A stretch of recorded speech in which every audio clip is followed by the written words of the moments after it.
before we turn our focus to COP and COP29, I would like to ask Guy to please just give us a big picture perspective on where we are now in terms of the history of the Earth, the history of the climate. Guy, in a 5-minute nutshell, can you tell us about the history of the Earth and how did we end up at this point where we are now? Well, a very potted version. We're warming the world out of an ice age at the moment. For the last 2.5 million years, our planet has been about between 5 and 7 degrees cooler than we are now.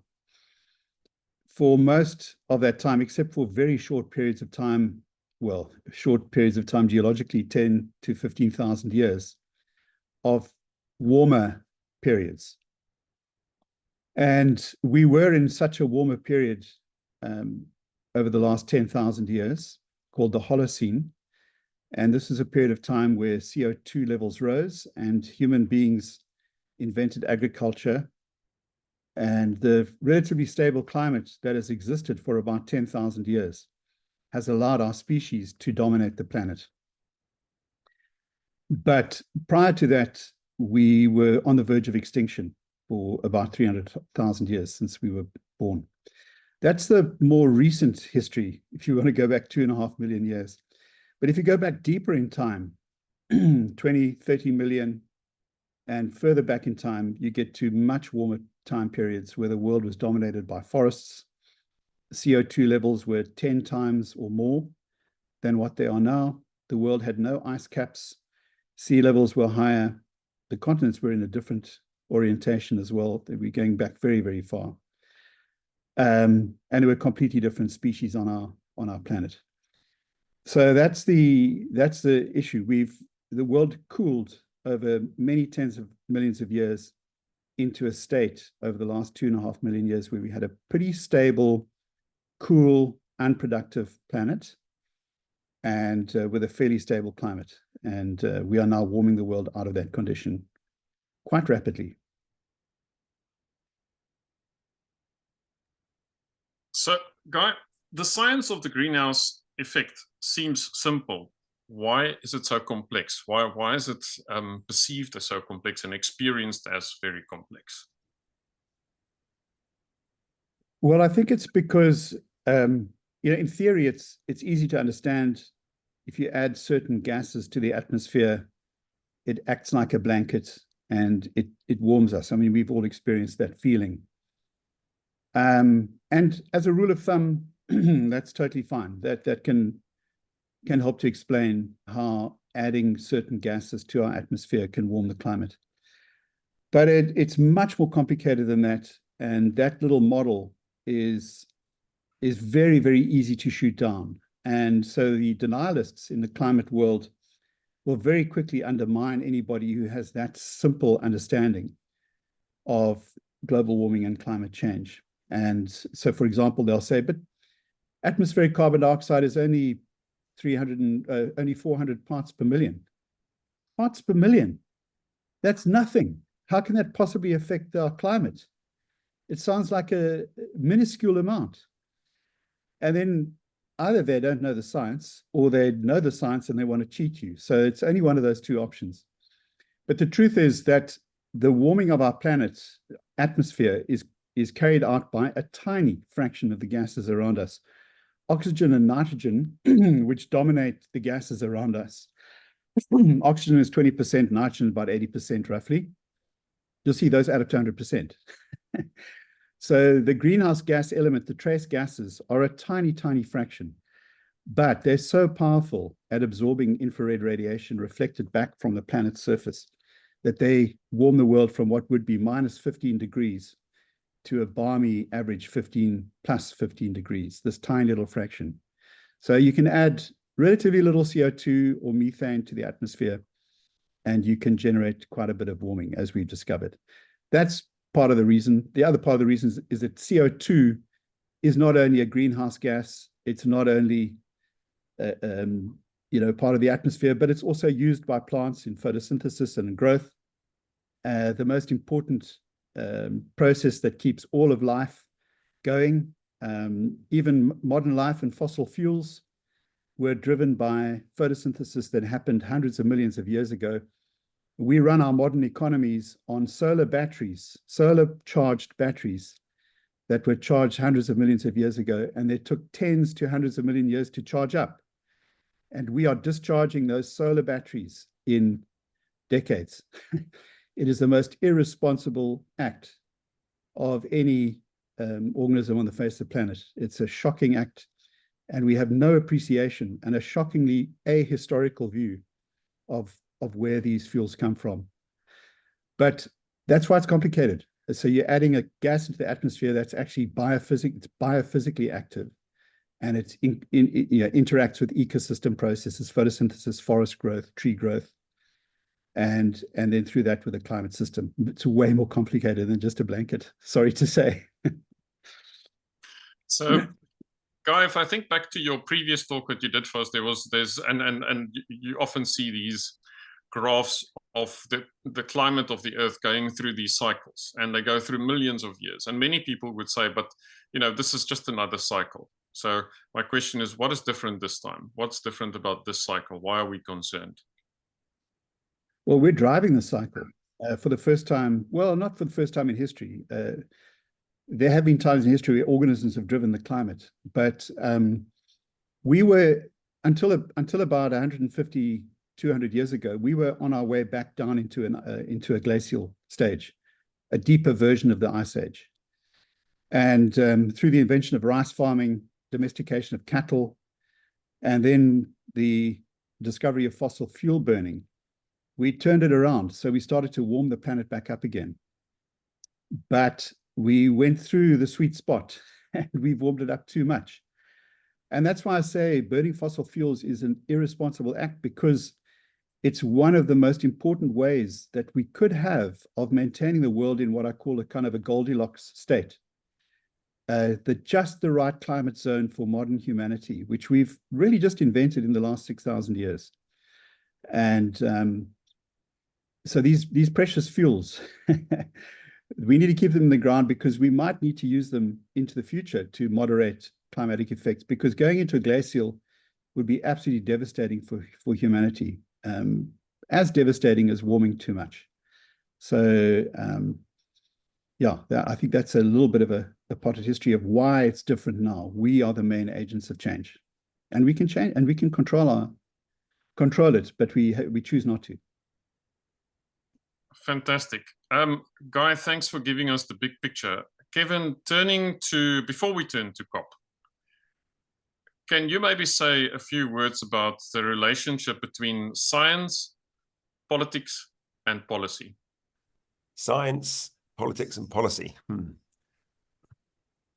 Well, I'll start by saying that my work, almost everything I focus on, builds on what the scientific community have done in understanding how the climate works. And remember, there isn't something called climate science.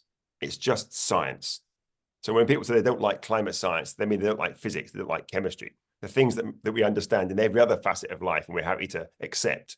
We just use those scientific understandings and then we apply that to the climate. And the scientific community has done a fantastic job in quite a short period of time. I mean, admittedly, there's been work that went on 100 years ago with Tyndall and Fourier and so forth. But in modern times, scientists have quite quickly grappled with the complexities that Guy was talking about. And we have a really good understanding of how the climate works from the science.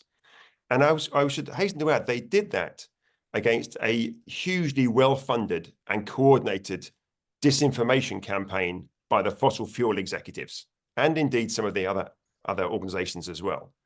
So all credit to the scientific community for really pushing very hard, and we taken to court and ridiculed in many ways. So we have a very good understanding of the climate. The problem is, once we understand the climate, as we do now, and once we have made certain commitments to avoid particular levels of climate change that came out of things like the Paris Agreement, the next part is deeply political. What do we do about it?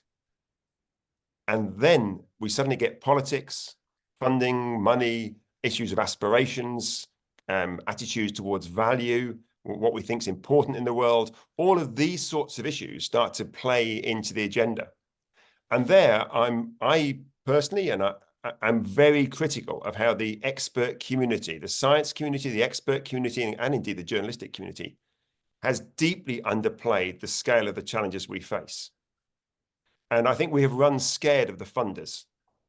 And we've left it now so late on climate change. This is 2024. We have, maybe we'll come back to this later, but we have just a whisper of carbon budget and the total amount of emissions that we can put into the atmosphere, which really means the total amount of fossil fuels we can burn, before we exceed 1.5 degrees centigrade of warming. We're almost there now, which is the threshold that we set in Paris. And then the higher threshold, which is incredibly dangerous, going as high as 2 degrees centigrade of warming. And again, we can come back to what that really means, but it's a very big change to the amount of energy in the atmosphere. We're heading very quickly towards that level. But to avoid that, the changes that are now necessary in modern societies are so astronomical that we daren't talk about them. So we have hidden the scale of the challenge, how immediate it is, what that means for the norms we have in our society. And so I think the scientific community here has run scared. It has either stayed silent, which a lot of the time it has, or it has pontificated all sorts of pseudo technologies for the future that are going to suck hundreds of billions of tons of the carbon dioxide that the guy was talking about out of the atmosphere and bury it somewhere. Remember, not us, our grandchildren and our children are going to do this. So we're passing the burden across generations because we do not want to face the political challenges of today. And here I think the scientific community has been deeply part of the problem because we have run scared of rocking the boat. The boat needs to be rocked, maybe capsized, to be honest, if we're going to respond to the challenges that we've set up. And I hear privately, I hear lots of my colleagues and climate scientists and other experts don't disagree really with what I'm saying here, but put a microphone in front of them. No, they won't say it. If there's an opportunity of funding, then they'll make sure that the story they give is a narrative that fits with incremental, greenwashed sort of change to business as usual. So I think we have been done a disservice here on what we should do about climate change after having done a fantastic job on understanding how the climate actually works. And we are now in 2024, about to head into 2025. We've got another COP, which will drive another sort of groundhog day of inaction, that nothing of any significance will come out of it relative to the scale of the challenges that we're facing. And the academic community will, by and large, stay relatively quiet, a few little comments here and there, but we won't be talking about the radical reshaping we need of modern society if we're to meet our Paris Agreement commitments. So it's a very sad situation I think we're in. You know, a quarter away through the 21st century and a third of a century after the big Rio Earth Summit back in 1992. And emissions are still rising. Emissions this year are higher than they were last year. Another 42 billion tons of carbon dioxide dumped in the atmosphere. Thanks, Kevin. Before I go to the next question, I should maybe just mention here that I did not do a formal introduction of Kevin and Guy. And now I would like to say, you can go and check their profiles out online. However, I think you just discovered they both speak their truth. So that's the way I would introduce them if I have to introduce them to a group such as this. Kevin, please unpack COP for us. What happens at the COP? And why is it that if you speak about COP, you often speak about Paris, almost in the same sentence? Yeah, okay. Well, I think we go right back to, I was mentioning it before, the big Rio Earth Summit in 1992. And there was something set up there. It is important to be aware that the whole climate realm is full of a sort of a soup of acronyms. So there was set up there something called the UNFCCC, the United Nations Framework Convention on Climate Change. And that set in train on the climate. There were other things as well that came out of Rio, really important things. But on the climate realm, the UNFCCC was established. And that had a number of elements to it, but two really key parts to that. One, that the global community in almost every country in the world signed up to the UNFCCC. One is that we would reduce emissions sufficient to avoid what was called dangerous anthropogenic interference with the climate system. In other words, avoid dangerous levels of climate change. So that was one very important aspect of the UNFCCC. And the second part was that we would cut our emissions with fairness, with equity as a key component of thinking about who's got to cut the emissions most and who's got to go first. So the equity part was also embedded back then. There was also some other work on equality, which is an important distinction with equity, but principally I'm going to focus on dangerous climate change and equity. Now, it took 23 years of sort of negotiations through what were called often these COPs, Conference of the Parties, another terrible acronym. And these were almost every year, not quite, but almost every year, there'd be a big climate event where government officials, sometimes government leaders, would turn up along with all the negotiators, and they would discuss about what we're going to do about climate change. And every country would be basically playing poker. They would do what was best for them. Of course, if every country does that, you don't get a collective good outcome. And that process of annual negotiations, and there are other negotiations during the year as well that are part of this. There's a big set of negotiations that go on in Bonn earlier in the year. So this process goes on each year. And there are these annual COPs are been punctuated by particularly important ones. And a hugely important one was the one in Paris, the Paris Conference of the Parties that came up with the Paris Agreement. And the Paris Agreement was when we eventually quantified, in a sort of messy way, but we finally quantified, what do we mean by dangerous? And there it said, dangerous, we're going to say we have to stay well below 2 degrees centigrade of warming, but ideally pursue no more than 1.5 degrees centigrade of warming. And the 1.5 was very strongly pushed by some of the poorer parts of the world because they were fully aware they would be seriously impacted even at 1.5. So they pushed hard for that stronger agenda. And now it is worth bearing in mind that people aren't familiar. These sound like small temperature changes, but these are huge shifts. Going back to Guy's talk earlier, and also I would recommend Guy's earlier presentation, which is available online, that, to point out, we've had a very stable climate during modern sort of human times. And then very rapidly, we are changing the amount of carbon dioxide in the atmosphere and we are warming the climate. So these small, what look like small changes, 1.5 to 2 degrees centigrade, these are huge shifts in the amount of energy in the atmosphere, and they're not spread evenly around the world either. So the geographical spread is very important. So some places will see much higher temperatures than that. But Paris said that they're the dangerous thresholds. And then since Paris, the ongoing COP since then, where the UK ones always like to think they're famous, but the big one in Glasgow, now in Baku, they're discussions again to try to say, well, what are countries going to do to deliver on, now we have these quantified agreements in the Paris Agreement. The problem is, what the science tells us is how much carbon dioxide we can emit. And since the Paris Agreement through to today, we've emitted 1/3 of 1 trillion tons of carbon dioxide. We have pretty much wiped out any chance of staying below 1.5 degrees centigrade of warming. And we've made it incredibly difficult to hold even to the 2 degrees C rise in warming. So we are going to go almost certainly now, and I think Guy would probably agree with me on this, we are going to go above 1.5. I think if we don't make some very significant changes very rapidly, and very rapidly, I'll say we start to make those changes in the next few years, then we will lock in 2 degrees centigrade of warming or even higher as well. And this will have devastating consequences. The hope in the global north is we keep our fingers crossed that we will somehow be more insulated, and we're prepared to sacrifice the poorer communities around the world, continent of Africa, places elsewhere. We're effectively prepared to let them go because we are unprepared to make the changes to where most emissions are emitted, which is in the global north and increasingly in China. So that's a sort of potted history about our failure to do something going right back to 1992. And I just want to add, since 1992, we've emitted 1 trillion tons of carbon, almost 1 trillion tons of carbon dioxide. And our emissions this year will be well above 60% higher than they were then and still rising. So 2 weeks a year when we talk about climate change is not good enough in terms of our commitments that we've made. Thanks, Kevin. Guy, would you like to comment? And could you maybe offer some mitigating circumstances for the slowness of the process? I think Kevin has summarized well. Look, I mean, we painted into a corner partially because we've decided that the world should be arranged into things called countries. We're not going to change that.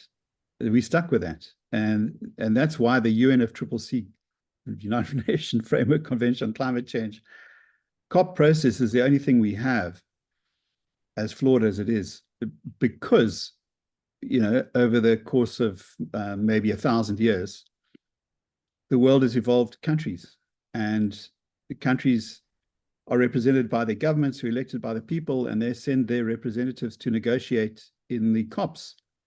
So, of course, negotiators are going to negotiate for the best for their countries, just like they do in the World Trade Organization and in other conventions.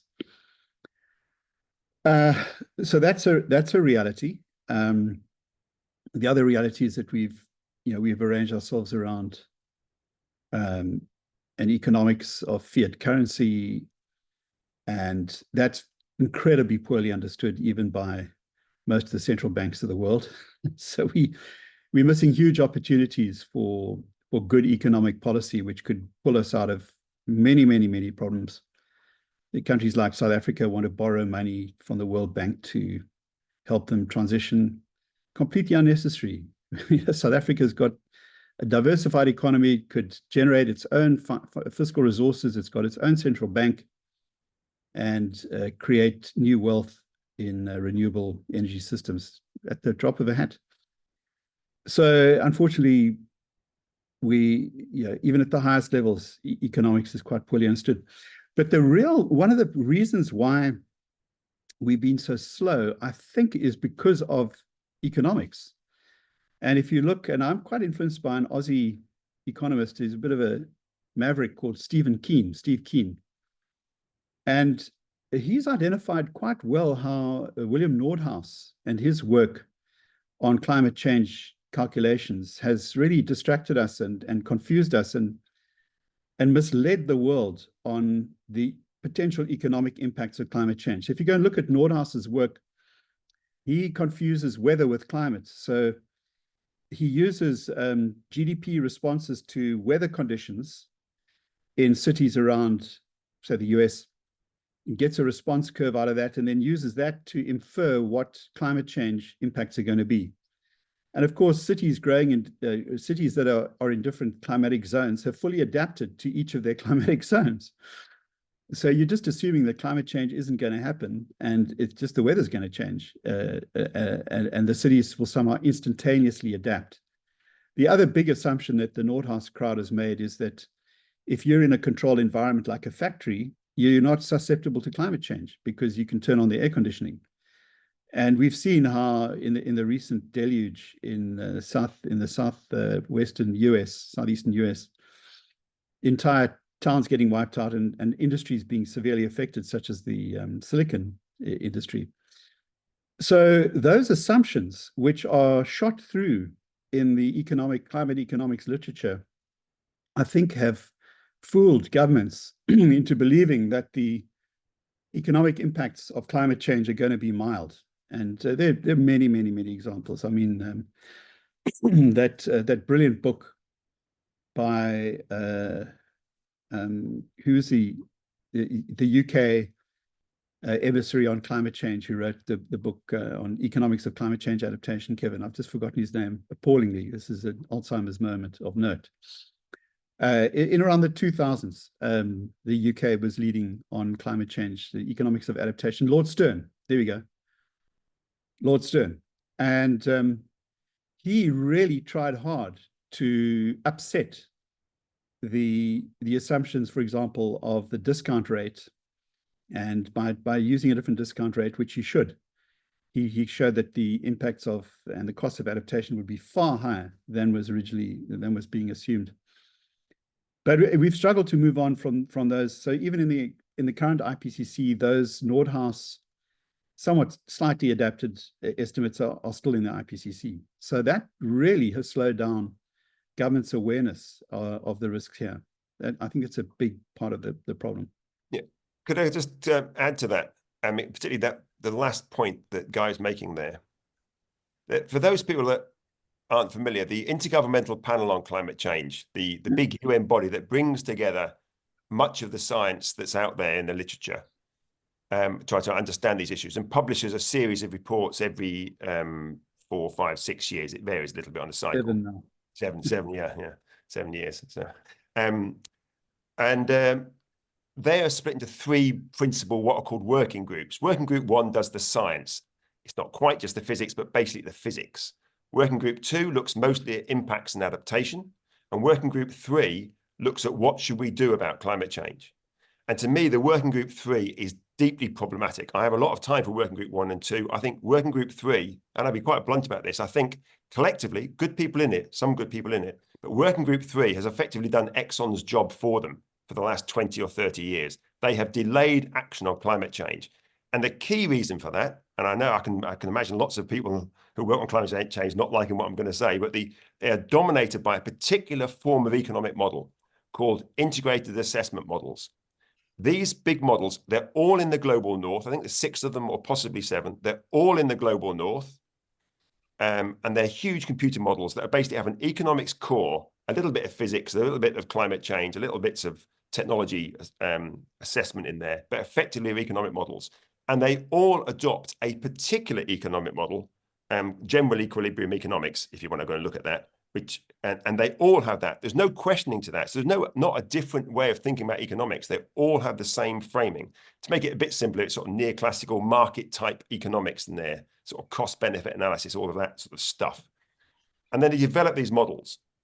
And that is hugely problematic because those models don't allow us to ask the more fundamental questions about society, because the society has to have lots of economic growth. We must see improvements in well-being for, well, at least collective well-being, maybe not for the individuals in our societies.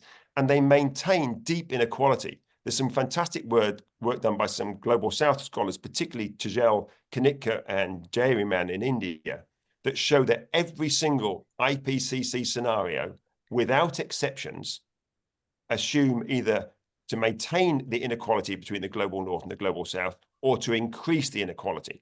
They pass the burden for much of the mitigation onto the global south. And these models are absolutely at the core of the IPCC. And they are based on a particular economic framing.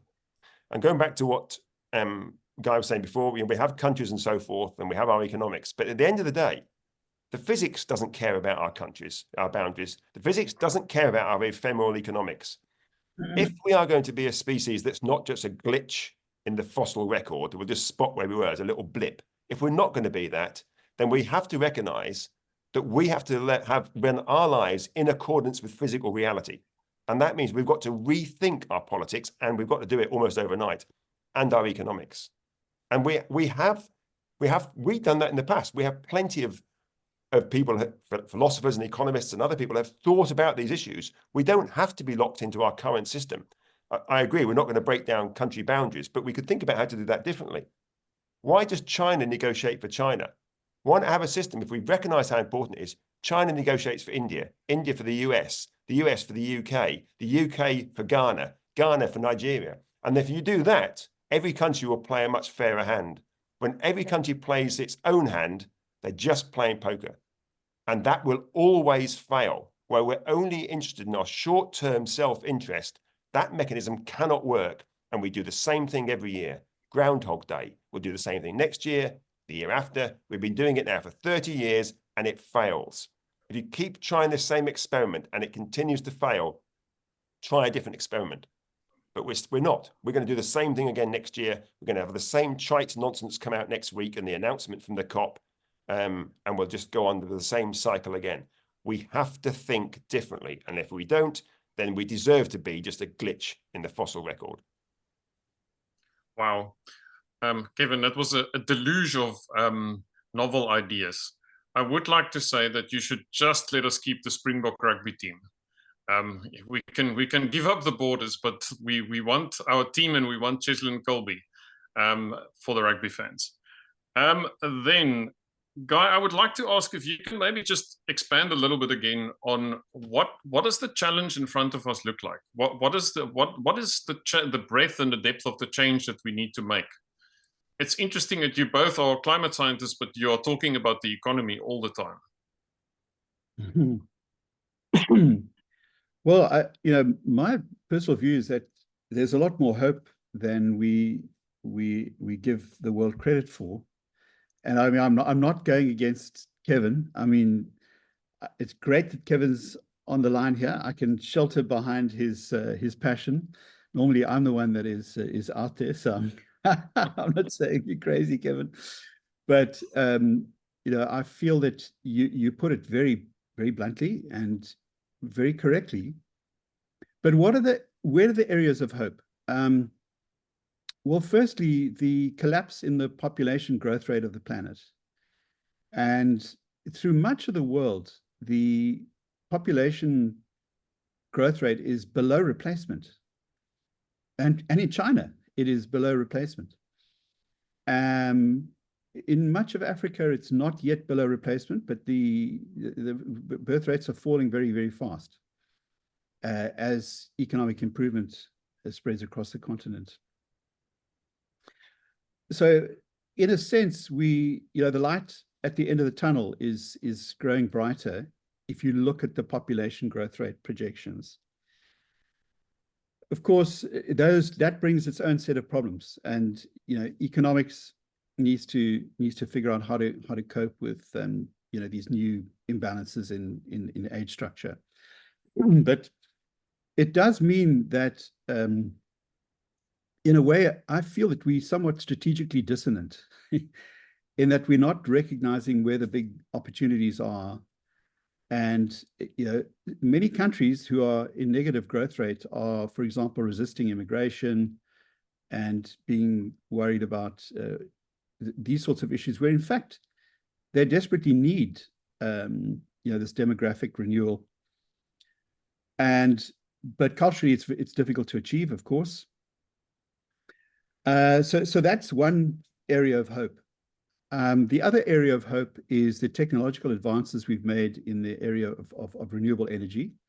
If we'd really pushed from the 1990s, I think we could have offset, maybe 30% of what we've emitted so far, been in a much less polluted world, and in a much better world with better economic prospects. I mean, South Africa's costs of coal-fired power stations in terms of health are significant. Thousands of kids have have health problems because of the results of coal-fired power stations, and more recently the relaxation of pollution controls on those coal-fired power stations. But we get sold the story that Africa needs to use its fossil fuel reserves, where we could be leapfrogging fast into a renewable energy future. And if you think about what that would look like, if you imagine countries where where energy costs are close to zero, the creative potential that is unleashed when your energy costs drop to close to zero are quite phenomenal. Because a renewable energy economy is always an economy in energy excess, because it needs the excess because you occasionally run out of solar and wind. Not often, by the way. For solar and wind to stop, you basically have to stop the climate, which is a ridiculous idea. So there is another source of hope, and I think we have undersold the economic potential and the equality potential of shifting onto a different energy system. We have been locked into the idea that we can't afford it because there's a crazy notion that governments have to raise taxes from their people to get the resource that they actually print themselves. I mean, it's just crazy, illogical argument. It's a simple misunderstanding of how fiscal resources are created. So there are opportunities, but it will take some honest discussions. What about the World Economic Forum? Why do they keep batting on the old? They've obviously recognized climate change and environmental risks as a high level of risk, but they consult the same old tired ideas over and over again. Why don't we have a Steve Keen and a modern monetary theorists presenting it at the World Economic Forum? Stir up the pot, and wake economists and bank governors up to the real power that they have at their fingertips. Of course, big business doesn't want that. Big business loves the idea that they can threaten governments with withdrawing their tax support. You know, I mean, in South Africa, we hear it all the time. Oh, if you raise taxes, the wealthy people will leave and take their taxes. It's like, that's not true, because government, they earn money that is originally printed by government in any event. So it's just it's a myth, you know. So we've got to break these myths of the way the world works, and a lot of them have been propounded by big business, and they don't want us to drink the red pill that we need to. It's a good thing if academics disagree. So I would agree completely on the latter part of what Guy is saying there. But on the first part, on population, I think I regularly hear, and it's almost everywhere I give a talk, there'd be some usually relatively wealthy, older white man will talk about population, probably with a handful of kids. And what they're talking about in their head is other parts of the world that aren't like them as they see it. And I think we have to be very careful about this population agenda. And then that's not what Guy's saying here. But from a climate point of view, not from a broader sustainability point of view, but from a climate point of view, I think population is a red herring. If we're serious about Paris, what it is, it's about consumption. And it's the consumption of a relative few. We have left it so late now, the time frame for action, it doesn't matter what happens to population. It's not going to change enough. You can't have born enough people to make any difference. It's consumption by those of us who are already consuming, and a few more that are jumping into that category. And I think some headline numbers help here. Half of global emissions come from just 10% of the population, and much more damning than that. The top 1% of global emitters, and they're spread around all countries of the world, that top 1%, that top 1% have a collective carbon footprint that's twice as big as the bottom half of the world's population. So the responsibility for emissions resides with a relatively small group of us around the world. The problem is, who are they? They're the entrepreneurs, they're the billionaires, they're the professors, they're the senior journalists, the editors, the lawyers, the business entrepreneurs. They are all the people that are framing the climate debate. We are the ones who are the high consumers. And we do not want to have that changed. So the majority of people, even in wealthy countries, the majority of people in wealthy countries are relatively low emitters. If you go to a continent like Africa, you see someone like Rwanda has an average emissions of 0.1 ton per year. You might go to Kenya, half a ton. South Africa, 6 to 8 tons. The European Union, about 8 tons. China, roughly similar. You go to the States, 15 or 16 tons. Yeah, and that's the average. But then you go into those countries and look, well, who are the emitters? Look at the Gini index, the index of inequality. You look at South Africa, it's got a very high Gini index, well over 60, or 0.6, depending how you look at this thing, which means it's a very unequal society, which will tell you straight away that most of the emissions from South Africa, it's quite a high emitting country per capita, but most of those emissions will come from the lifestyles and the norms and the consumption norms of a relatively few people in that country. The same for the UK, high index, it's a Gini index about 0.35 roughly. Again, deep inequality in our society, same for the States. Most of the emissions come from particular groups. So this is a consumption issue by relatively small groups of us. Now, you could argue, once we understand that, that gives us some hope. The hope could be in there. But the hope only exists if the rest of us, and well, I put myself in the high emitting category, if somehow there is some pressure on that group to bring about change, rapid change. And the time frame we are talking, we're not talking decades here, we're talking a handful of years to drive change significantly. And I think on the technology side, I come from an engineering background. I used to design and build offshore oil platforms. So my background is in engineering. Renewables have absolutely rocketed, and they are amazing bits of engineering kit now. They could do a lot, but the climate does not care about renewables. It has never cared about renewables. It doesn't care about energy efficiency. It only cares about CO2 molecules and greenhouse gas molecules. At the moment, all our renewables are doing is adding to fossil fuels. So we're burning more coal this year, and we've got lots more renewables. As the climate doesn't care about the renewables, it just sees more coal being burned, more CO2, more oil, more CO2, more gas, more CO2. So unless the renewables start to rapidly substitute for the fossil fuels, then they're irrelevant. So yes, the technologies are there. Yes, they're maturing. They're far cheaper now than a lot of the fossil, well, almost all of the fossil fuels. So they're cheaper, they're abundant, they're quick to construct, they don't have all the health implications of fossil fuels. You know, it's win-win-win-win. Yet we're still putting up the fossil fuels, and we're still consuming more and more, as well as the renewables. We need a massive and rapid transition. And you put these things together, consumption, the potential for the renewables, the other technologies we have there, and you can start to paint a picture that if we had very rapid and deep change, not just tweak business as usual, a new business as usual, then we could just about probably make modern society stay under 2 degrees centigrade of warming.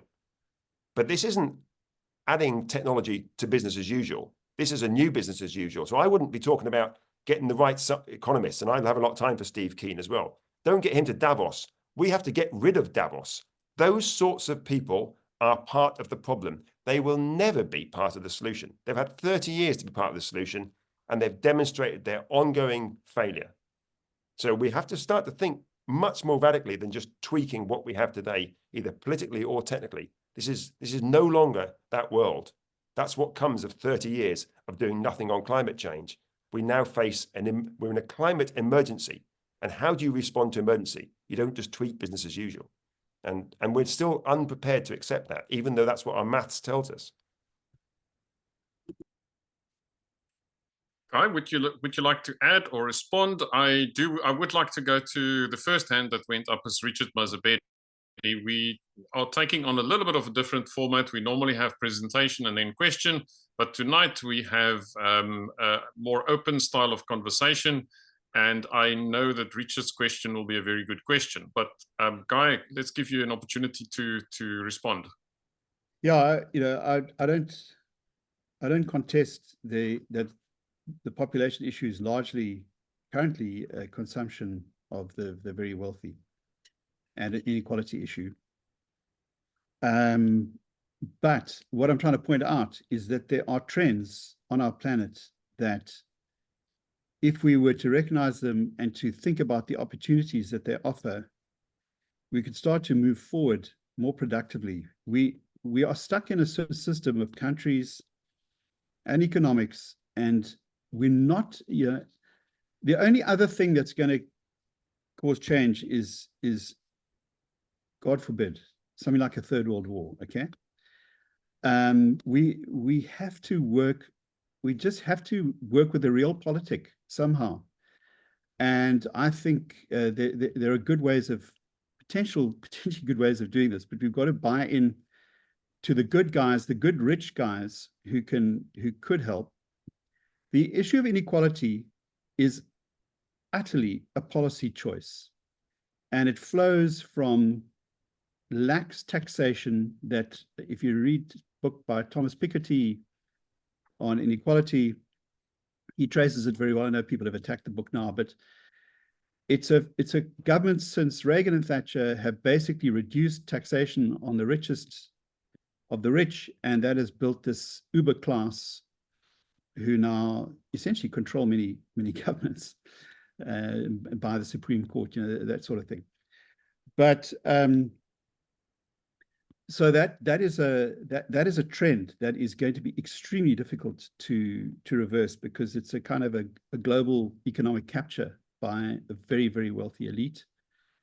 But if the wealthy elite were to realize that their entire livelihoods are about to collapse with some good economics, then these are not stupid people. They have to realize that we're all on one planet, and we have to make it work.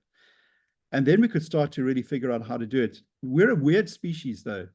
We've got funny beliefs as well. And there are religious beliefs that also stand in the way of achieving sustainability. So we painted into a number of corners, and those sorts of things are also going to have to be reimagined and reutilized and rejigged for a modern world. That's a transition we've got to go through. It's not going to be easy. It's going to take a lot of vision. And well, hopefully we've got enough time, Kevin. I agree. The time is definitely running out, but hopefully we have enough time to do so. But it needs vision, man. We can dive back into this discussion, but I want to turn to Richard, Dr. Richard Mazabedi from Botswana International University of Science and Technology. Richard, you're welcome to ask your question, please. Thank you, Johan, and thank you to the speakers, Kevin and the other speaker, for the clear and insightful discussions. So I listened to Kevin on the issue of our possibility of being a small dot in the fossil history, which is scary. And he says, unless we change the approach with which we are, trying to address climate change problems. And I was thinking, or should I ask, do you think decentralizing these climate conferences, for example, having COP Southern Africa or COP Africa or COP Asia and so on, would be important? Because I think some solutions may be informed by or may be relevant to a certain context. For example, if we decide to reduce or remove tax on solar products, for example, in Southern Africa, that might be aligned with SACU, Southern African Customs Union, things like that. So do you think decentralizing this kind of conferences which discuss and make decisions about climate change would be helpful? Thank you. I'd love to hear both of you on that. I can go first. Well, I think it's a very good point. And in many ways, regions do get together to negotiate in the international space.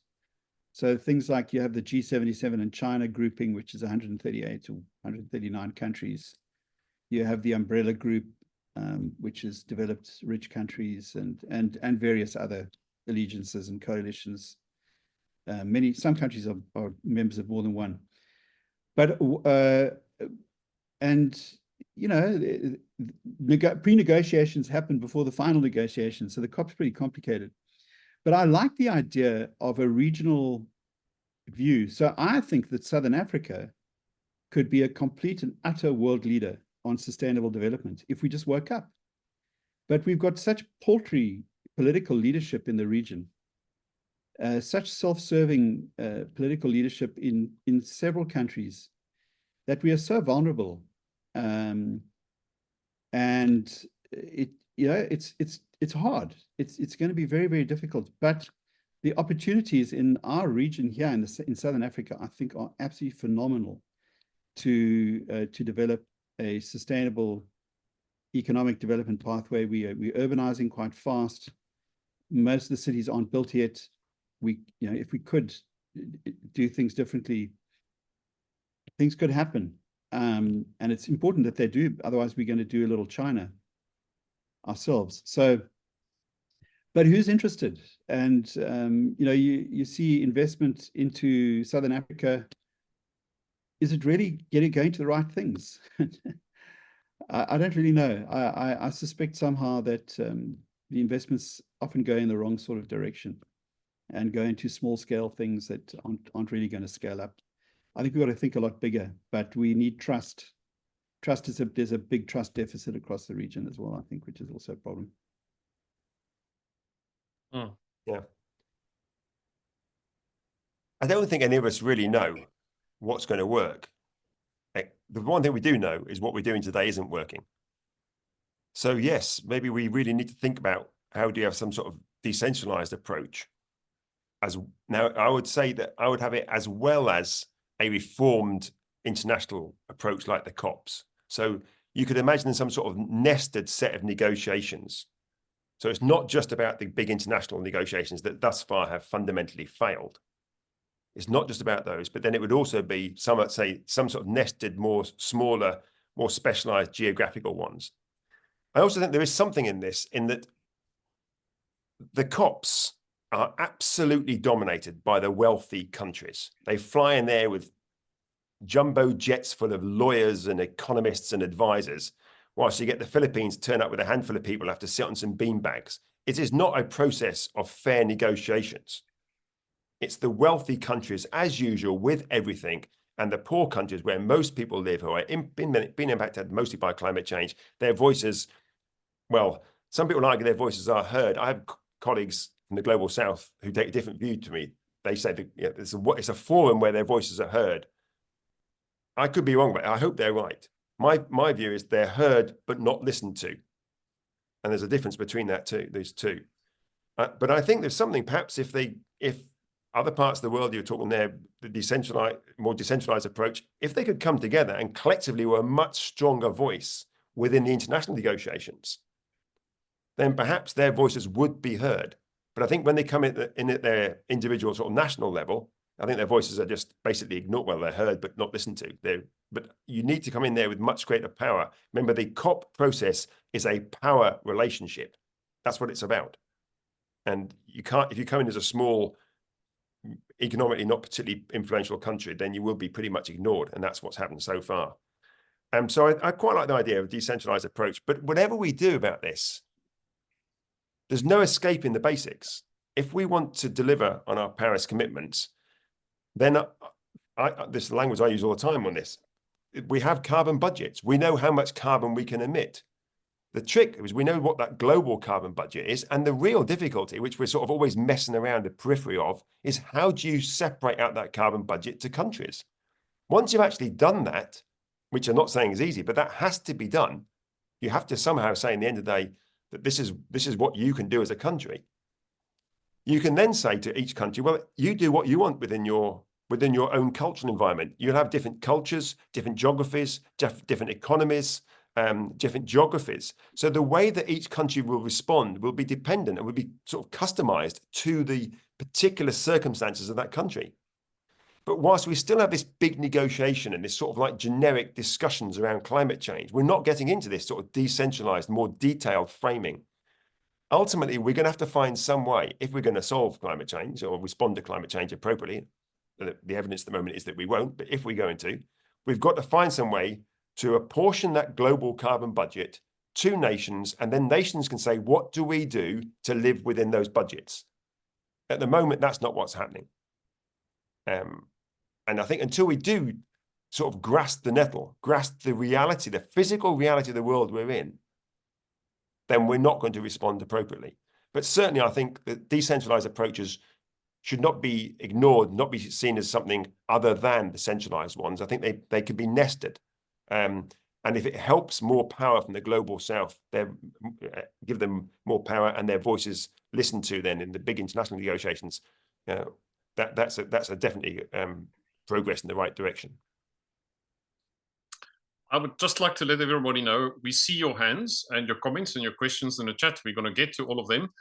Kevin, I just want you to ask you to unpack two terminologies that you've referred to. The one is carbon budget. Okay. The other one is, how does it relate to net zero? These are things that we often hear mentioned together. Okay. Right. Carbon budget. Basically, the science tells us if we want to stay below a certain temperature and with a certain likelihood or probability, then it tells us how much CO2 we can dump in the atmosphere. And that essentially tells us how much fossil fuels we can burn and other greenhouse gases we can put in the atmosphere, dominated by fossil fuels, but also the other greenhouse gases, particularly to do with agriculture, land use change, and so forth. So they're important. Around about 25% of the warming is from these other gases, and about 75% there or thereabouts comes from fossil fuels. So what the carbon budget tells us is how much carbon dioxide we can, at the global level, put in the atmosphere if we want a good chance, say, of staying below 2 degrees centigrade, or a 50-50 chance of staying below 1.5. And the headline numbers of this are quite interesting, and I think it should guide us to think about our time frame. From the start of 2025, you take the latest estimates from the literature, then for a 50-50 chance of 1.5, a flip of a coin chance, not a good chance, then we've got about 150 to 170 billion tons of CO2 we can emit. That means nothing to most people. That's 4 years of current emissions. 4 years for a 50-50 chance. Now, if we start bringing it down immediately in January, we might have a bit longer, but there's no suggestion that's what we're going to do.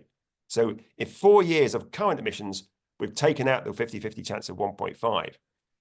For a good chance of staying below 2 degrees centigrade, I won't go into all the probabilities, but say a good chance, then we have maybe 500 or 600 billion tons. So maybe we've got 12, 13, 14, 15 years of current emissions. So that gives us quite a bit longer, because if we bring them down, that gives us a bit of a longer time frame. But still, another way to look at this, for 1.5, we need almost 20% per annum reductions every single year starting in January at a global level. 20%. We're not going to achieve that. That isn't possible, at least in my view. I have no idea how we do that. But even for 2 degrees centigrade, we need something like 7 to 8% every single year starting in January. Now, at a global level, you then add the equity part to that, and you're talking about the wealthy countries having to do 10 or 15% every year, and the poorer countries a smaller amount, but still some. This is a different world. This is just the physics and some maths. It's a different world from what goes on in the COPs. It's a different world from what goes on in Working Group 3 of the IPCC as well. And why is it different? And it's different because, in my view, and I'm saying this, and again, it won't be please many of my colleagues, the scientific community has effectively sold its integrity on what we should do about climate change. So we have all of these scenarios from the IPCC about what the future should look like. And they are all, without exception, stuffed to the gunnels with hundreds of billions of either negative emission technologies or some other form of carbon dioxide removal out into the future. Every single scenario does this. There are no exceptions. And so what we've normalized here, because of the economics that Guy and I were talking about earlier, because we mustn't question the economics, because of that, we've had to say we will pass the burden on to our children rather than us change the norms of our society today, rather than us question some of the developments and the attitude towards growth and the inequality we have today, rather than question those things, we'll pass the burden to future generations to suck the CO2 out of the atmosphere. And so that language is what's come into this idea of net zero. Net is Latin for not really or kick the can down the road. So it's, we won't make the changes today, we'll let our children do it in the future. And that means we can continue to emit by the wealthy of us flying around the world regularly, owning large houses, driving big cars, having big double-door refrigerators, all the things that we have normalized for us. We can carry on with that because in the future, we'll find ways to suck the CO2 out of the air. And as long as the balance between those two is zero, then over time, we can call that net zero. We can say that we have met our commitments. It's fraudulent. It's full of unicorns, flying pigs and fairies. And we've said nothing about it in the scientific community. There's the odd article criticizing it. We've basically stayed quiet. And we've stayed quiet because we're running scared of the funding of the current economic framework. So we've left it so late. The questions we have to ask are fundamental, profound questions of the norms of our society. And as Guy points out, we have the tools there. We've got the policy frameworks we can use, the tax mechanisms, we've got the technologies that are there. We could be making these shifts. But to make the shifts begs no questions about how we want to run our societies. And we don't want them changed from the unequal, unfair power relationships and consumption norms that we have today. And that's where net zero does. It allows us to reconcile the irreconcilable by passing the burden to future generations. Thanks, Kevin. Lots to think about there. With that, I would like to turn to Emlyn. Emlyn, you've been waiting for a long time to answer your question. All right, but Johan, thank you. And gentlemen, good afternoon. Let me just position myself in terms of my comments that I'd like to make. I'm a geologist, an earth system scientist, and I've spent 4 decades at the helm of major nature and science museums. So I come at this from a sort of a publicly minded perspective.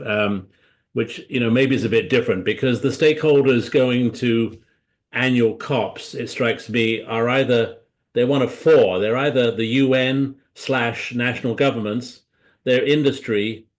There's a relatively small and ineffectual presence of science, as has been mentioned, and there is the great unwashed public out there that I think is absolutely confused to the gills by what the hell we're trying to do, and is disenchanted with the rumors and the facts that these conferences have some of the worst culprits at their helm.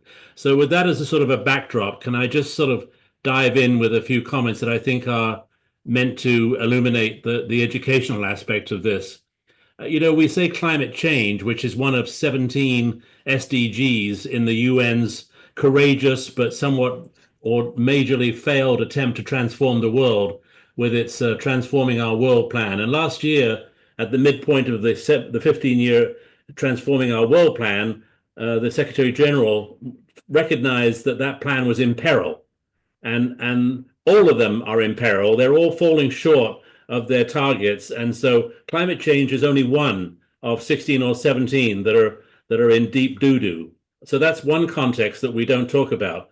The second is, when we talk about climate change, the public doesn't get informed about what change is actually going on and why does it matter. We're emphasizing, the 1.5 degrees centigrade, but if we don't, what's the problem? I know what the problem is. I think as a scientist, but we don't tell the world what the problem is. The problems include that we're screwing around with the altitude and latitude of every ecosystem that comprises the planet Earth. And that's why during the COVID, the virosphere, which is part of the biosphere, was unstable, and we are probably making the world's population more vulnerable to viral diseases. That's one. The second that isn't talked about is that warming climate is going to cause an inundation of the world's coastlines, which is a big, big problem because we're all going to have to move inland to higher ground. They don't talk about that.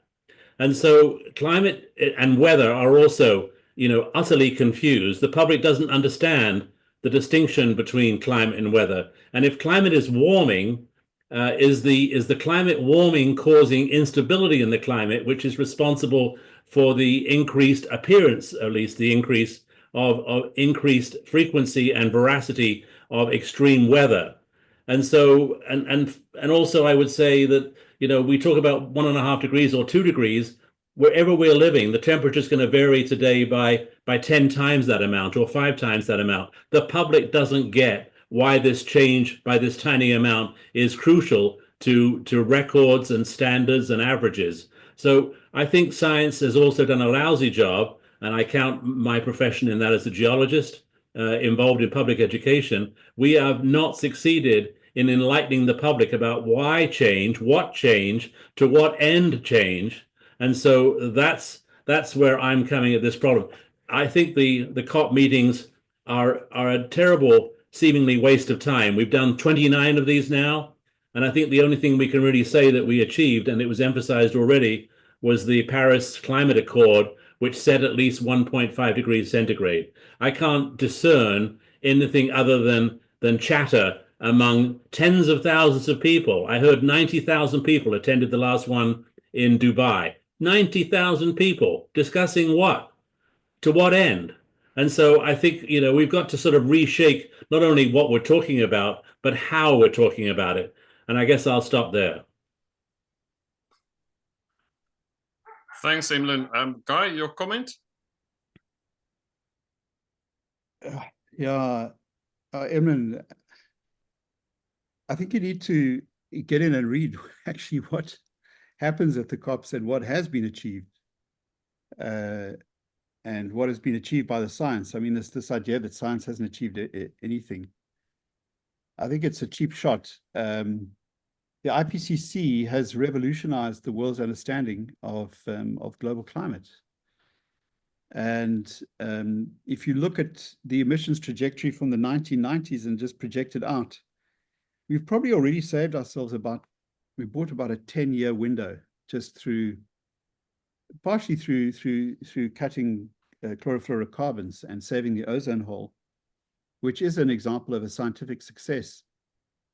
achieved also against quite strong resistance from industry. But I've been involved in negotiations. I was involved for over a decade, from 2004, and it's a very complicated and complex process, and a lot is achieved through workshops, through working groups, and in the agenda items that are discussed.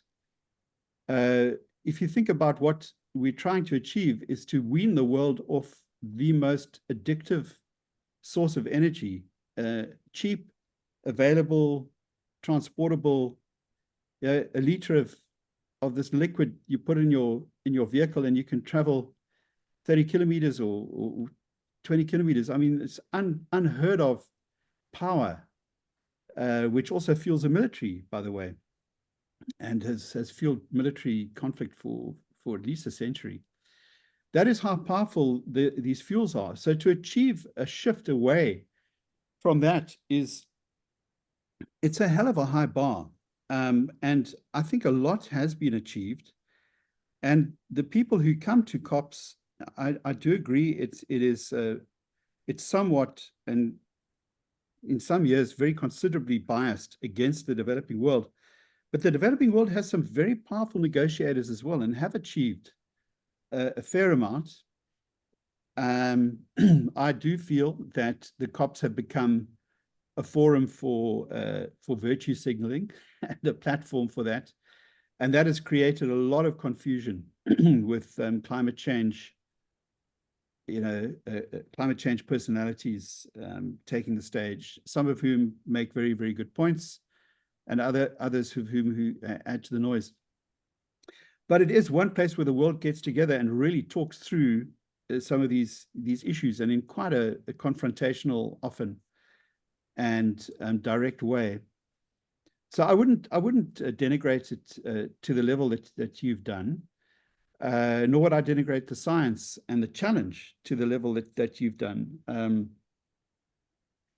So I think we need to work with what is good, and groups like this, who are trying to inform themselves and hopefully get influence, can work with what is good, without throwing the baby out of the bathwater. I agree, there's a lot that's very challenging and wrong and difficult, and but the challenge is huge, man. So I think we need to be quite circumspect in how we approach the issue. And there are people, I mean, I'm just having a discussion with somebody who believes that because we breathe CO2 out, each one of us, we're all contributing to global warming. Now, how do you respond to that? You have to understand the carbon cycle to be able to understand why that's a problem. Why it is that human respiration is a very, very small fraction of the global carbon cycle. And in fact, it's our cattle's methane emissions that's much more of a challenge. And the understanding of what is new carbon from fossil fuel versus existing living carbon that cycles. So I think circumspection, but informed by views like yours, which are challenging and confrontational. It's a good way forward. I really appreciate both of your points here, Emlyn, because I think you put a voice to what many people feel about, is that frustration with an issue that is absolutely existentially urgent, and the pace is extremely slow. And as Kevin mentioned, we need to move forward in the next 4 or 5 years and make tremendous progress in a very, very small time frame. But at the same time, I also take Guy's point where we're having something like 190 countries to get to agree on anything. I think if this was any other issue, we could applaud the effort for just coming together and being in one place. But at the same time, not on this issue. So that's where my mind space is. I wonder where Kevin is on this. And may I say that the countries have agreed to 1.5 to 2 degrees as a target. That's a massive step forward. Unfortunately, at the same time, they agreed that everybody would do nationally determined contributions. So we took away one of the main pillars, the Kyoto Protocol, which is what I think the US has been trying to achieve since the 1990s. So we're now in the US world where it's voluntary and it's all about nationally determined. But sorry, Kevin, I jumped in. Well, I mean, I'll probably take draw a thread somewhere between different views, and some things I share and some things I feel slightly different about. I do think I will say this again, because I'm very critical of my own community, but I think the scientific community did a fantastic job in getting an understanding of climate change well grasped by the population, despite, as I say, deliberate misinformation from the oil and gas, particularly the oil, gas and coal lobby groups and some of their acolytes.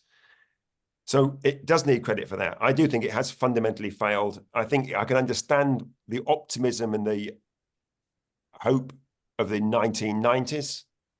But by the time we got to 2000, I think we were just grasping at straws. It wasn't hope anymore based on anything. It was just hopium. It wasn't anything meaningful. I think from 2000 onwards, I think the scientific and the expert community has fundamentally failed society. And it will fail. It fails it more every year because the challenges are bigger. So we're still not prepared to change even the tweaky incremental stuff we spoke about then. And so Guy rightly points out things. It's an amazing. I mean, the fossil fuels. So I used to design platforms to go and get the stuff out there and work on them in the North Sea to get the stuff out of the ground. It's an amazing material, fossil fuels, and we've got to try and get it out of our system almost not quite overnight, but very rapidly. It's energy dense, it's easy to store, lots of good things about it, lots of bad things as well. I mean, the health implications are terrible. But I also think we have to remind ourselves, what does it provide? And this is the difference. We don't want energy. What we want are services. So when Guy says, great, it's hard, you've got a car that we can get in and travel 30 or 40 kilometers, but we don't need to take the car with us. The car weighs 2 tons. I weigh 85 kilograms. There's no need for me to carry 2,000 kilograms of metal everywhere I go, but that's what we've normalized. I can get on a bike, I can get in a bus, I can get in a train, I can use virtual events to get somewhere. So there are multiple ways that we can provide the service of transport without us having to carry around with us a bag with 2,000 kilograms of car in it. And yet we've normalized that sort of thing. We've normalized flying halfway around the world as academics to give a banal talk on climate change and flying back again. I mean, utter madness that we've normalized. And so I do think we have to step back from this and say, what is the situation we're in?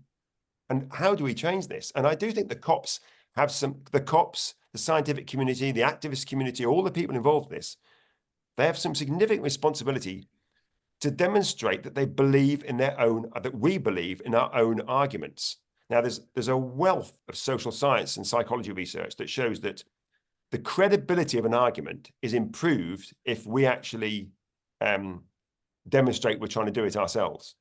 So I think the COPs showed, how do you actually run a COP without having thousands of people flying there, massive carbon footprint associated with it? It demonstrates how to do that. It will be difficult. It will fail sometimes in some ways and succeed in others. We demonstrate how to do it. If the IPCC did that, there's some little tweaks on it now, but by and large, the IPCC have been a massive carbon fest as their scientists fly around the world to all sorts of events. So we have to find some way to demonstrate we believe in the arguments we're making. At the moment, I don't suggest we do. The public looks on, sees a big climate jamboree, which is basically what's going on in these things, with a little negotiation somewhere in the middle of it all. It doesn't look like we care at all.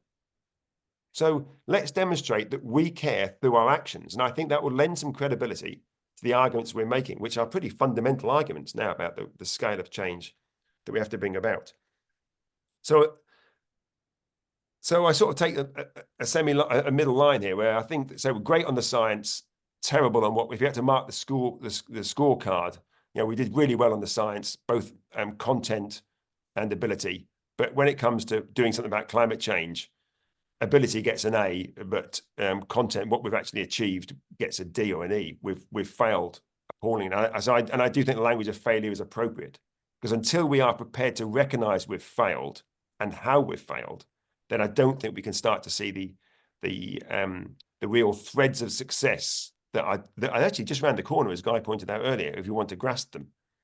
But if we keep pretending that a few electric cars, handfuls of wind turbines are somehow going to resolve this problem. This is a power relationship, breaking the incumbent power structures to use the technologies and the policies that we know are already there.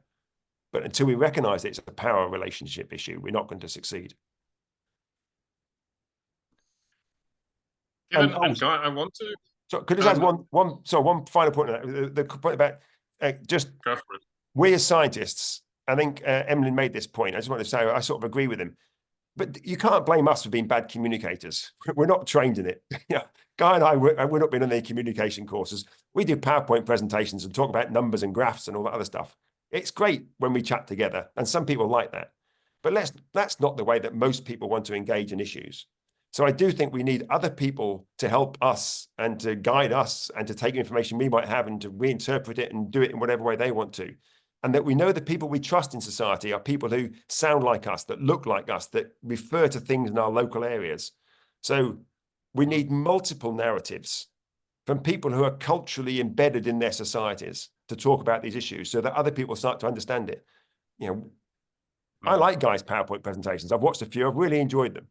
But they're not going to be the sort of things that most people engage with. So we need other people in this to help us communicate these issues at a much wider footing. And it's not dumbing down, it's reinterpreting things in an appropriate way. And I have to say, we chose Guy as a speaker on our platform because we thought he really frames things in a way that we haven't heard it yet. So it's already, and same with you, Kevin, you deliver it straight on. It's fresh.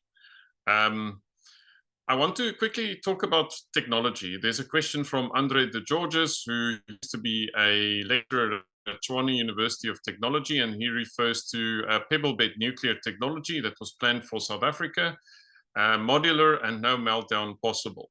How do you feel about that possibility as a technology? Nuclear is often a swear word. Is it something we should look at? And any other technologies that you feel should be considered? Guy, let's start with you. This is a South Africa focused question. Yeah, I mean, you hear mixed views on pebble bed. South Africa threw away potentially one of its best technologies versus this is technology that's never going to work. We tried for quite a while actually with pebble bed. Look, I do think that there may have been some mistakes made with retiring nuclear a little bit too early in Germany, for example.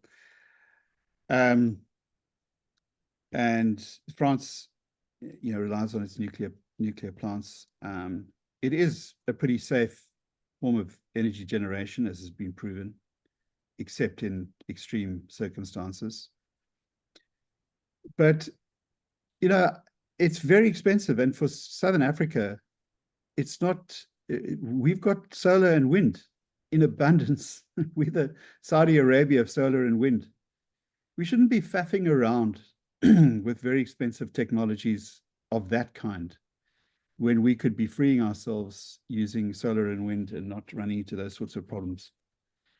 Renewable energy is also decentralized, which reduces the power of central government, which I think is also a good thing in general, because it puts power at the regional and sub-regional level where people can most efficiently organize themselves. So there are many reasons why, I think nuclear, maybe for some rich countries, but I don't think for the developing world it's a great idea. Well, for Southern Africa, no.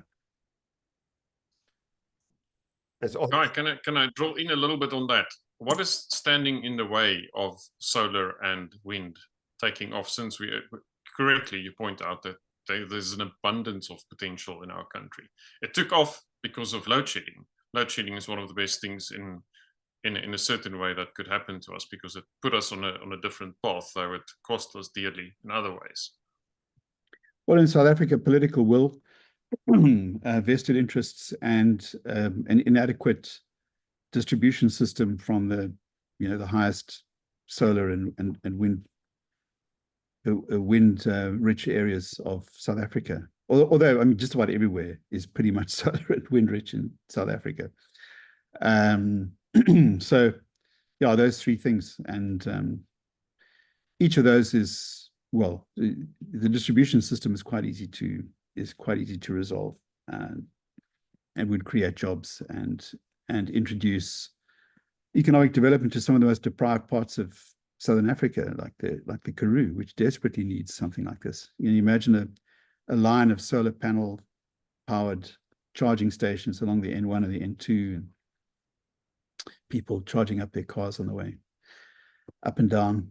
I mean, it's a different kind of a world, and we're depriving ourselves of it. That's a very, very good way of putting it. Kevin? Yeah, I engage a lot on nuclear. I work with a colleague who's I have a lot of time for. He supervises his PhD, and he's a really keen nuclear advocate, has a background in nuclear. I remain deeply agnostic about nuclear. It's low carbon. It comes with lots of other repercussions, which I think probably everyone's got their own views on.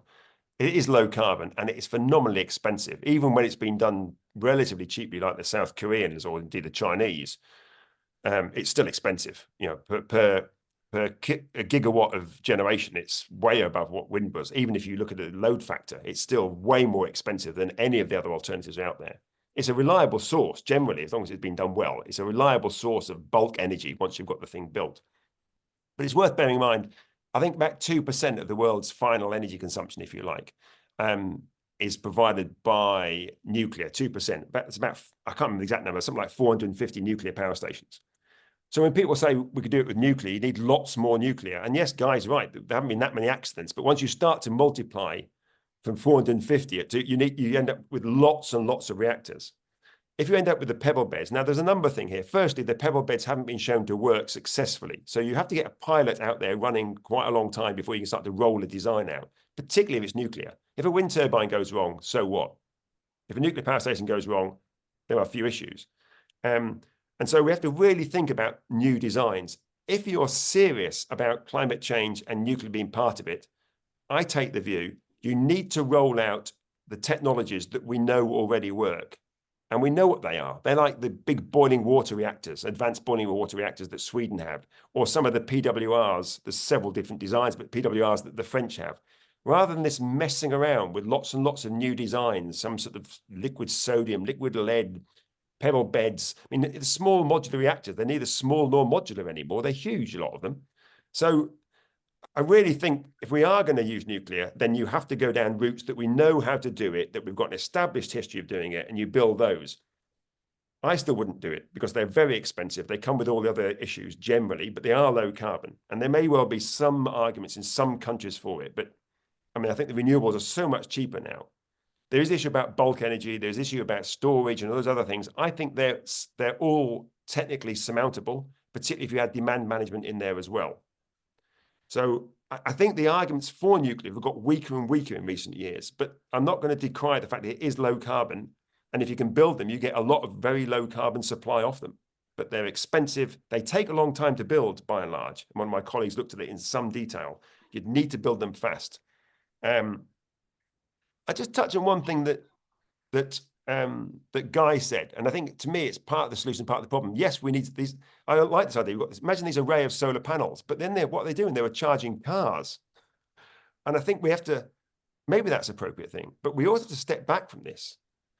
At the moment, renewables are such a small part of our system. Should we really be putting the power into big cars, or should we be using the power for more useful things that are essential when there are alternatives to cars, like buses and trains, that have much, much lower energy density per person you've got to move? So I think we have to look at it from a system point of view. Every kilowatt hour that goes into a car battery cannot be used to run your hospital, cannot be used to run your school, cannot be used to run your industry. So given we haven't got all these renewables in place yet, every kilowatt hour of renewable power is a scarce resource, and we should use that scarce resource wisely. Stuffing it into a big car for wealthy people to walk around, to drive around rather in an electric vehicle to make them feel good about themselves, to me is not necessarily the right way forward. If you're going to buy a car, make sure it's electrical. But let's not try and get a system that locks in ongoing use of very large lumps of metal to transport a few humans around. I mean, we're trying to do the same thing with planes now, about electric planes. There are real essential things in our society where that renewable electricity is actually required. So we need to step back and think of it from a system perspective. And I think when you do that, actually, nuclear does probably not play out well relative to the renewables. I think, as Guy says, the renewables are cheap now. There's lots and lots of renewable energy out there in terms of wind and solar and so forth, and some places wave and tidal, and some hydro. Hydro comes with big problems as well, though. It's very high emissions, particularly a lot of the ones that have been planned for in some of the countries in Africa, very high emission sources of energy. But there are lots of good renewables that are out there. Kevin, you don't live in a country where distance is a massive social issue, and people travel hundreds of kilometers to get to job opportunities and want to travel back to their families, and people want to communicate across vast distances of desert between major city centers, which builds, social coherence and adds to quality of life. I think, we've got to be careful of just shutting down all opportunity for a better quality of life. But I'm not saying that. If solar is rolled out and it's cheap, and you can make cheap travel available to all, like South Africans, I'm thinking now, instead of people having to get into dangerous minibus taxis or buses that may be risky, they can drive themselves. But check it out. I think I just think that there are we're missing opportunities, and we're missing selling scenarios that are appealing. I'm not suggesting that we become profligate, and I think one of the biggest risks of cheap energy is that we end up in another kind of a world where we just absorb more and more of other kinds of resources, which is also not where we want to end up. And it creates a different kind of a problem. So, but at the same time, we need to develop a scenario narrative that is attractive to people whose lives are challenging and difficult and without opportunity. That's also very important to bear in mind. Yeah, I would agree with you completely on this. I just think the mechanisms, I mean, as you say, that you have much longer distances to go than we do. But you can either have 40 cars that weigh 2 tons each, or you can have a bus. And so why not have high quality public transport that could cover those distances? And I would have a guess, by and large, that those, in the time frame we're talking about for climate change, in other words, the sort of handful of years to 10 to 15, possibly out to 20 years, in that time frame, I don't expect the poorer people of South Africa to have access to an electric car, but they could have access to an electric bus. They could have access to good train networks. So I think there are things that we can do to use the energy more wisely. And the time frame we have, I think the car is a very good example of probably in not all environments, but often a misuse of a vehicle. But it might be appropriate for some longer journeys, but not appropriate in the cities, for instance. And it may be that you don't own the car, that you rent the car. I mean, you think about it, if you own the car, it's only used for less than 5% of the time. That means you've got a big lithium battery sat there doing nothing for 95% of the time. If it's in a bus, it's used far more often. If it's in a rental vehicle, it's used far more often. So we may have to think about different ownership models. But you try and tell the wealthy middle class that you can't own your own car. And people like me are going to go, oh, no, I want to own my car. So I think we have to start to think differently about how we run our energy system. And it's about services that really matter, not about things like, it's not the car that matters here, it's the service that it provides, the transport service that you're rightly pointing out are much more challenging in your parts of the world than Europe. I travel all over Europe. I don't fly, so I travel all over Europe by train. And that's quite straightforward for me here. That's much more challenging, I think, in the continent of Africa. But I can still travel. I've been to China and I've been to Iceland and so forth without having to use planes. So there are also ways to get around. But I guess, again, that most of the travel in South Africa, and indeed in other African countries, is usually carried out by people who are not in the lowest income groups. Now, that may be wrong, but I'm assuming on average that's the case. I could be wrong about that. It's certainly the case in somewhere like the UK and much of Europe. Maybe it is different with some of the migrant work that goes on in places like South Africa. I think, Kevin, you're somewhat unfortunately deprived of some of the context.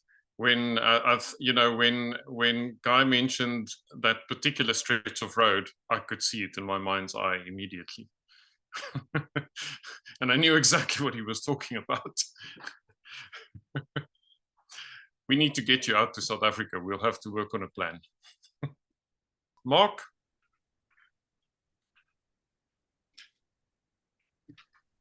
I have 2 points or questions. First of all, thank you for the emphatic contributions. Emphatic.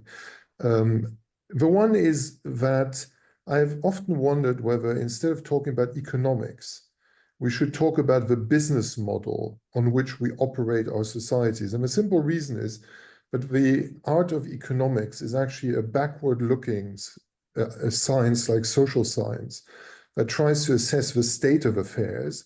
But when it looks into the future, it operates more like a business model and a strategic plan on how to operate a country. So I think I would appreciate some thought on the framing there. And the second one, I'll critique both of you. We started off in a conversation identifying that a very small number of people in their own personal consumption are responsible for a very large part of the problem. And we ended up just in the last conversation on having to converse about what normal people have to do on the ground who are actually not part of a problem.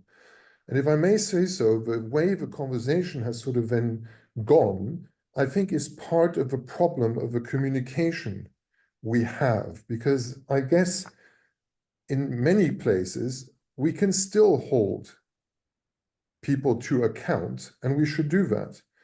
And to really target those who do consume the most and who do have the most power.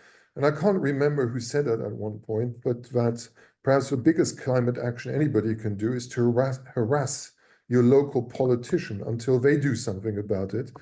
I forget who said that. So just a little comment and I'll end it here. Thank you, Mark. Thanks for the reframing. Guy and Kevin, should we think about the business model? How do we plan for the future? Well, I'll jump in. So what Mark's referring to is the system that we're all part of. And so by harassing your local politician, you're trying to change the system. And we have the way we do it is with democratic voting, where we each have a vote, and most people don't even exercise that vote most of the time. So it's clearly a system in which where when people become comfortable, they don't even bother to vote because life must be good. And maybe that's a good thing. I mean, the Aussies, being a bit of a nanny state, force people to vote. If you don't vote, you get fined or something, which I think is ridiculous. If you choose not to decide, you still have made a choice, as the great rock band Rush wrote in one of their great songs. But nonetheless, I don't want to bash Australia too much. My brother lives there now. But the other thing, Mark, you brought up was the business model, and what we've done as city-states and then now countries is we've adopted a way of valuing goods, our time, production in the currency of money. And that's a system that it's deeply embedded in human history. It's right from the beginning. We had the idea of value and money. So we're not going to get away from that. That is, it's deeply, deeply embedded. So I'd be interested to hear how you see a business model that can use the concept of money better. And we at Stellenbosch came up with one. Well, not, this is very much a royal we. A very entrepreneurial group in Stellenbosch came up with the idea of a form of currency that was carbon-based called a TOCO, tons of carbon, tons of CO2, actually, TOCO. And the idea was that you could use rands, South African rands, to buy tons of carbon. And so you would pay for turquoise and you would get carbon, which are carbon credits, which of course Kevin absolutely hates. But then the trick was that you could use those turquoise to trade. So you could buy coffee with turquoise, you could buy clothes with turquoise, et cetera, et cetera. And to me, that was an interesting idea, because what you're doing there is you're encouraging the reverse mining of CO2 out of the atmosphere into the ground, if it's done credibly, right? So you reverse, by investing in Toko, you need a carbon, it's a carbon standard. So you need carbon in your bank account, in the central bank, so to speak, to allow the Tokos to exist. And for me, that was a very, very interesting business model. But I said to that company that what you got to do even better is you got to make sure that Tokos cannot be spent on things like fossil fuel. So if you encourage people, number one, to reverse mine CO2 out of the atmosphere using these Tokos, and then you institute a spending system which leverages the flow of the Tokos, then you have a currency which is really incentivizing transformation. And the kicker would be if central government accepted Tokos to pay a carbon tax, because then it really would be a currency, because a true currency only gets its verification through having to pay tax in it. Now, so South Africa developed that, but sadly, the company it was taking off and they wanted to go international, but because South Africa is grey listed on the economic markets, they moved Tokos out of South Africa into to Copenhagen.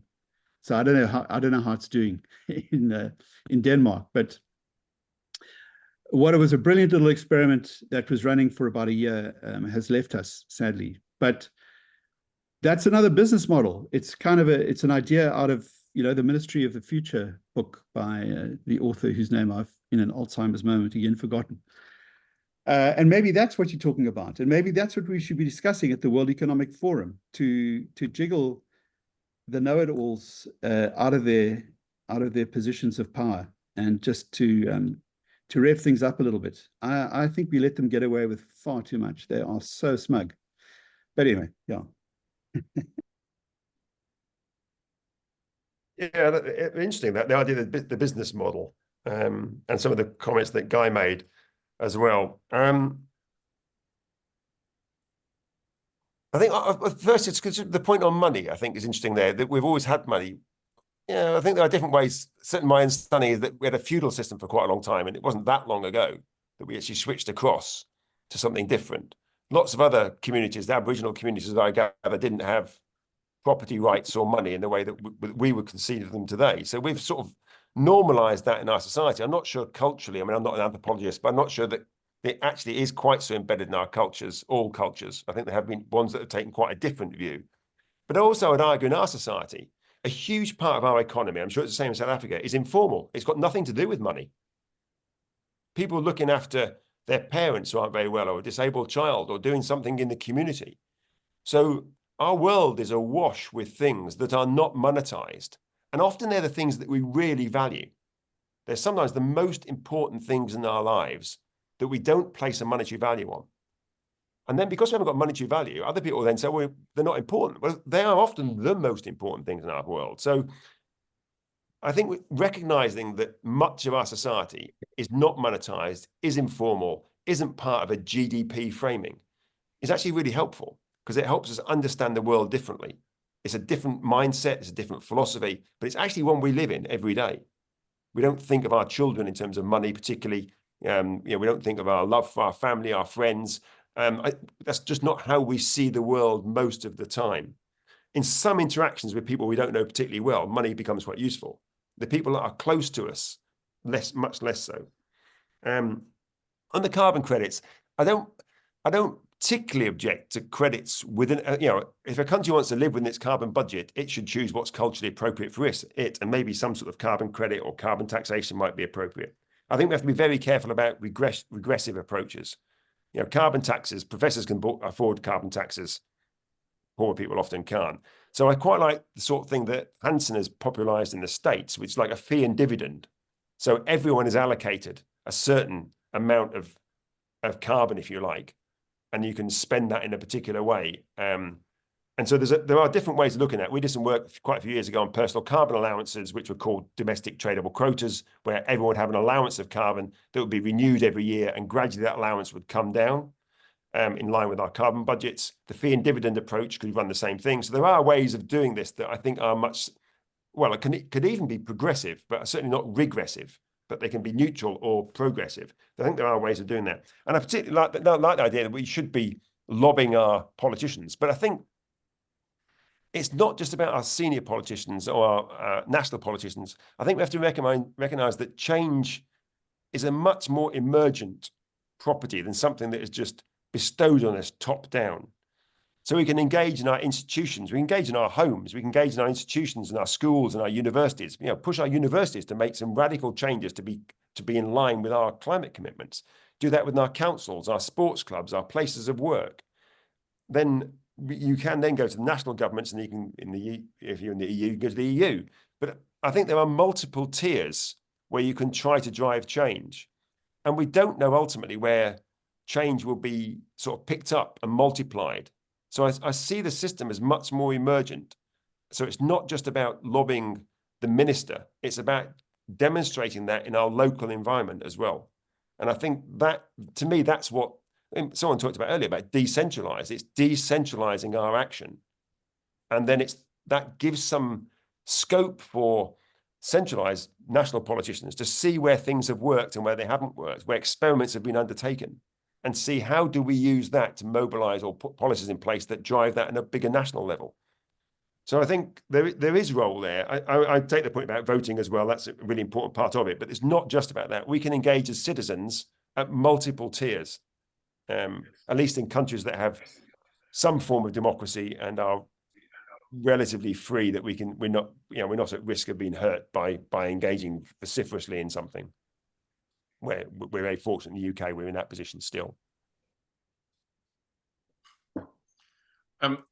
I think we're going to start looking at wrapping up. Unfortunately, we haven't answered every single question in the chat, but we can forward them to Guy and to Kevin, and we can get those answers to you. A lot of them were similar, so there are a lot of similarities in there, but we've been busy for 2 hours now. So I think we also need to... I think just another 30 minutes between me and Kevin, and we'll have it solved. We'll send it to the next unit. I think that could work. There's actually a question to me there, and the question about how education can change the future.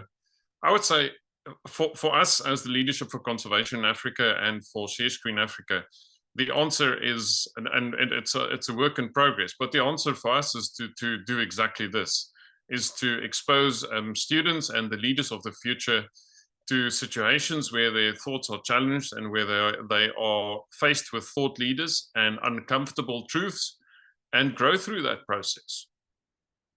So it's not the normal theoretical classroom where you are just faced with facts, but let's ask questions and let's grow through it and let's look for answers together. And this is a continental, and tonight it's a worldwide classroom. And if you just look at the kind of people who are in the room tonight, every person can grow here. The questions has been fantastic, and the conversation is often stimulated by the kind of questions that are asked. And the quality of the questions also bring the quality of the answers. So thank you to everybody who participated tonight. It was a fantastic experience.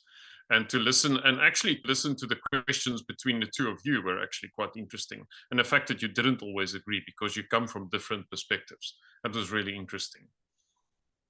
I enjoyed that. And also thank you to Mark and all the others who are joining from beyond Africa. That's also fascinating to hear the perspectives on the issues from different perspectives. I think we are going to wrap up with that. There's maybe a final thought from Margaret McIntosh, I think, who asked, we are now faced with, and I'm simply stating this is a matter of policy that's out there. The most powerful leader in the world, Mr. Trump, has made it public that his policy is not that strong. We'll see on climate change, on mitigating climate change. but then that pushes the other question that was asked in the chat in terms of how do we look at community approaches. So where will leadership come from now? So that's a question that I want to ask Kevin and Guy. Where should we look for leadership, and how do we push those leaders forward? I mean, I touched on that, my final comment before. I see the world as much more emergent. Do not look for leaders out there. They may emerge there, but the ideas they have will come out of other people elsewhere, and it will not be clear where they've come from. You know, great ideas do not come from the great and good. They are an emergent property of our society. The leader might be the person you see when you shave or put your makeup on in the morning. That could be the leader. Don't look for other people to be the leader. Demonstrate it ourselves, in our families and with our friends. Tell them, be honest if things work and don't work. Discuss that in our schools. Discuss that in our councils, in our places of work, whatever that might be. At least I'm talking about countries where we have reasonable degrees of freedom. We are citizens. We're not consumers. I've never met a consumer. I've only ever met citizens. We're citizens who sometimes consume. And if we start to see ourselves as active citizens in our society, then leadership isn't something we aim for. It's something that will emerge out of us doing what we do and doing good things and trying to do them well and through engagement with others. So I don't think you look for leadership. I think leadership emerges out of the actions of myriads of people trying to do good things. And in that sense, we are all catalysts that can drive change. And do not expect a pat on the back, because the thing about emergent systems is you cannot trace them back to who's the one that triggered it. So I think that gives us some hope here. It will not be a great leader. It could be someone here that triggers and changes things. But in the end, it's an outcome of community. It's an outcome of working together, of the system. It is not a reductionist triangle sort of hierarchy view of the world. That's some sort of fraudulent nonsense that some people pursue, but that's not how nested networks work. So yeah, we could be the leaders, whoever that may be. Thanks, Kevin. Guy, over to you. I find that an incredibly difficult question. So that's why I asked you. Look, I do think that we as a global civilization, we've never been in many ways more connected and yet more at odds through, you know, these new technologies which we've discovered or which have been foisted upon us by big businesses that are making a fortune out of us. I think someone like a Yanis Varoufakis is an interesting personality. And he's put his finger on what he calls the age of techno-feudalism, which I think is a very interesting idea. I'm not sure I look to him for solutions. He's more of a conflict. He raises conflict more than resolves it. But he was the guy who stood up to Wolfgang Schäuble and the might of the EU central bankers at the height of the Greek crisis. And if Greece had followed his advice, I think the world would be a better place today. Sadly, they backed out at the last minute. But I think we're in an era of things are emerging, and even some of the good things that emerge are quite rapidly hijacked. I think of Arab Spring and how quickly that was hijacked. I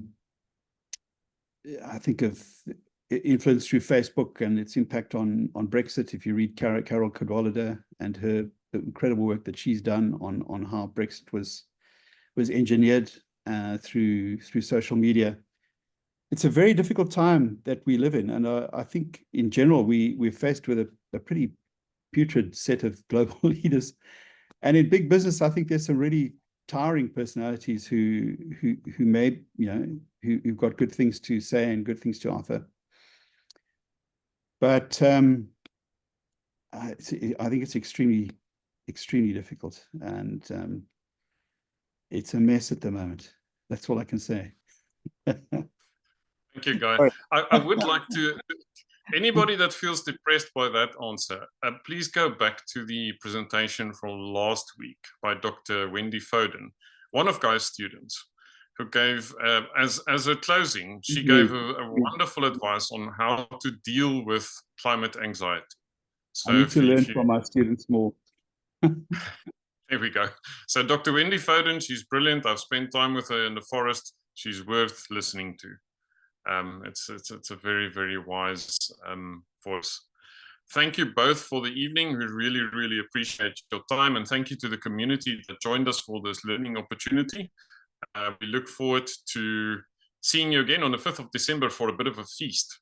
So in the meantime, we look forward to seeing what's coming up from the COP, and we'll keep an eye on what Guy and Kevin says in their social media and their publications.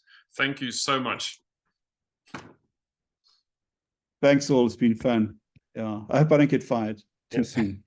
Yeah, thanks very much. I hope I will be fired.